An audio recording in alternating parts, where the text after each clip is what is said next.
Tervetuloa taas mukaan meidän syväluotaavan keskustelun pariin. Tämä on nyt 3. osa reseptio-oppia käsittelevässä sarjassa.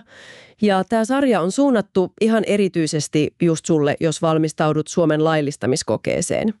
Tänään me sukelletaan lääkkeiden määräämisen vähän niin kuin erityistilanteisiin. Juuri niin. Eli alaikäiset potilaat, lääkkeet ammatin harjoittamista varten ja sitten ne harvinaisemmat tapaukset, kun pitää turvautua paperi- tai ehkä jopa puhelinresepteihin. Ja käydään läpi myös se, miten reseptit liikkuu Euroopan sisällä. Tavoitteena olisi selventää näitä joskus vähän kimuranttejakin sääntöjä. Kyllä. Ja näissä tilanteissa se tarkkuus ja säännösten tunteminen on tosi tärkeitä. Ei pelkästään sen lain noudattamisen takia, vaan ihan ennen kaikkea potilasturvallisuuden kannalta. Juuri näin. No aloitetaanpa niistä alaikäisistä. Lähtökohtahan on se, että huoltaja päättää lapsen hoidosta. Joo, se on se perusoletus. Mutta tässä on tämä kiinnostava nyanssi. Mitä jos se nuori onkin jo, tarpeeksi kypsä päättämään itse omasta hoidostaan? Juuri tuo kypsyys on se avainsana tässä. Potilaslaki lähtee siitä, että alaikäisen mielipide pitää selvittää, jos se vaan on mahdollista sen hänen ikänsä ja kehitystasonsa huomioiden. Eli lääkärin tehtävä on arvioida, pystyykö se nuori itse päättämään hoidostaan. Eli mitään tarkkaa ikärajaa ei siis ole? Ei ole mitään kiveen hakattua ikärajaa.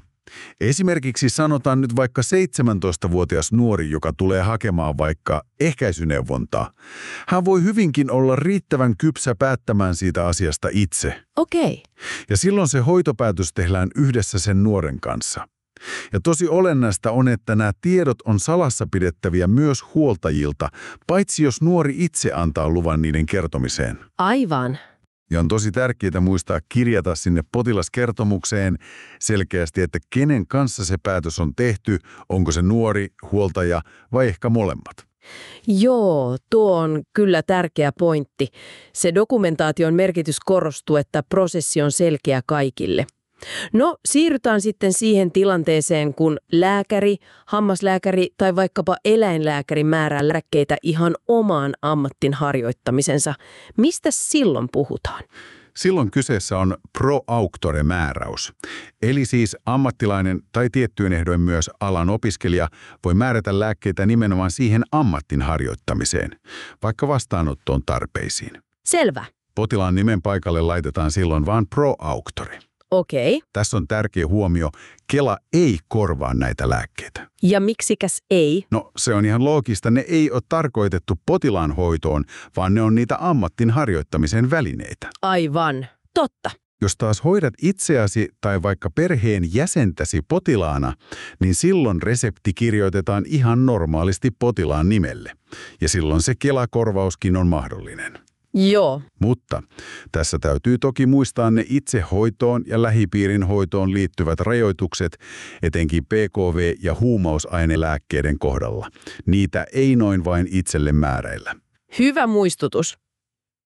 No, sähköinen resepti on nykyään sen normi, mutta entäs jos tekniikka pettää? Tai ollaan jossain, missä ei ole verkkoyhteyttä, vaikka jollain kotikäynnillä kaukana kaikesta? Silloin astuu kuvaan nämä poikkeusmenettelyt, mutta niiden käyttö on kyllä tosi tarkkaan rajattua. Paperiresepti on mahdollinen oikeastaan vaan teknisen häiriön aikana. Okei. Tai sitten tietyissä kotikäyntitilanteissa, jos sitä sähköistä yhteyttä ei vaan ole saatavilla. Ja tärkeä huomio, paperireseptillä ei saa määrätä huumausaineiksi luokiteltavia lääkkeitä. Selvä. Eikä PKV-lääkkeitäkään pääsääntöisesti voi määrätä paperilla, paitsi jos kyseessä on joku tosi laaja tekninen häiriö koko järjestelmässä. Eli nämä on todellakin vaan hätävara. Juuri niin. Ja se puhelinresepti on vielä harvinaisempi. Se on tarkoitettu vain niihin erittäin kiireellisiin poikkeustapauksiin, kun mikään muu ei ole mahdollista, ei sähköinen eikä paperinen. Okei. Sille ei voi määrätä huumeita ja pääsääntöisesti ei myöskään PKV-lääkkeitä eikä alkoholia tai tiettyjä muitakaan valmisteita.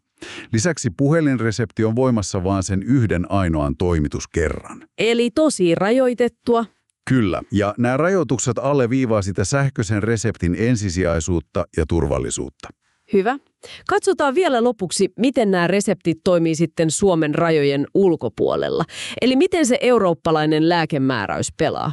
Joo, tämä onkin hyvä esimerkki tästä terveydenhuollon eurooppalaisesta integraatiosta ikään kuin.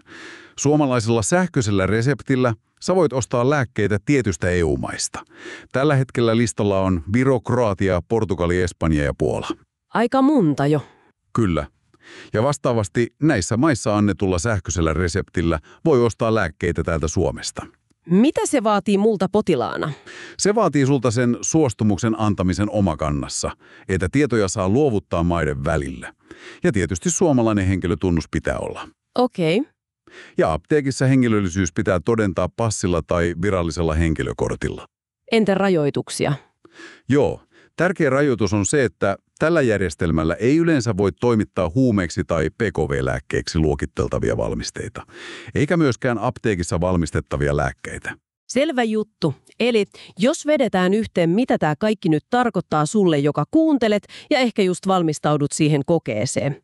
Näiden erityistilanteiden ja sääntöjen tunteminen on aika olennaista. Nimenomaan. Kyse ei ole vain niistä säännöistä itsessään, vaan niiden ymmärtämisestä ja soveltamisesta siinä käytännön työssä. Se on osa ammattitaitoa. Juuri niin. Ja se takaa sen potilasturvallisuuden ja sen, että toimii itse lainmukaisesti. Aivan. Ja muistutuksena vielä, että tämä keskustelu on osa sitä laajempaa lääkäreille soittolistaa. Sinne me kootaan sisältöä just nimenomaan Suomen laillistamiskokeeseen valmistautumisen tueksi. Käsitellään kokeen kannalta tärkeitä aiheita, kuten just tätä lääkkeiden määräämistä, mutta myös sosiaalilääketieteettä ja oikeuslääketieteettä. Eli tilaamalla sen soittolistan varmistat, että saat uusimmat jaksot heti kuunneltavaksi.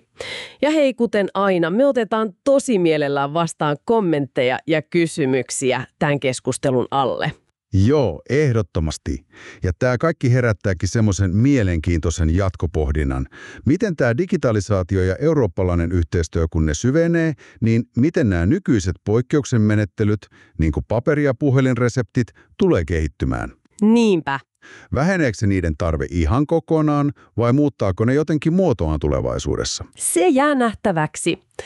Kiitos sulle seurasta tässä meidän syväluotavassa keskustelussa tänään. Toivottavasti sait tästä taas hyödyllisiä ajatuksia. Oikein mukavaa päivänjatkoa ja pysy kuulolla.